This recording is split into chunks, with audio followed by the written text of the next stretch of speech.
I love saving frogs because I get to educate people and make people care about the environment, and I get to see especially kids going into careers dedicated to protecting the environment and knowing that I'm making sure that the world is a better place because I've put out the effort to make other people care about wildlife. And I definitely like spending time with frogs out in the wild. Hearing frogs call, watching them jump around and eat is fantastic.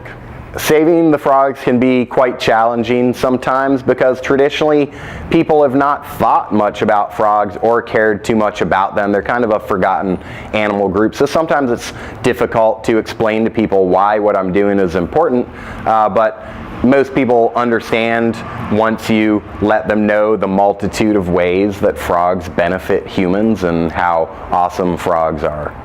I was in Costa Rica my last year of college out in the rainforest, and I saw a tree frog calling and its vocal sac was sticking out, and it was near a stream in the rainforest, and I thought that was really amazing.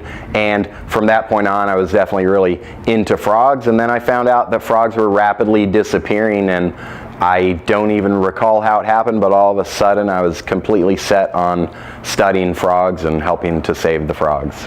Sometimes people ask me if it's hard to get work in this field of protecting amphibians, protecting the environment, and I generally think that if you work very hard and learn the most you can about what you care about and you're good at what you do, you should be able to find employment.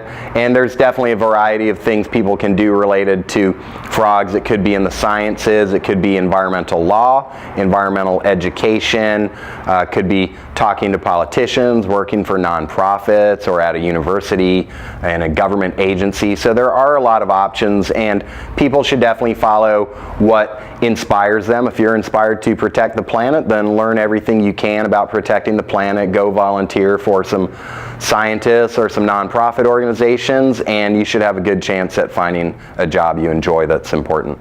My work-life balance is fairly tricky because I'm in charge of Save the Frogs, and that means that if something needs to get done, I have to be here to get it done. And sometimes that means I'm working more than I'd like to work, but I definitely try to get my exercise in. I play music every day. I try to have fun, and it's just something you're always working on, your work-life balance.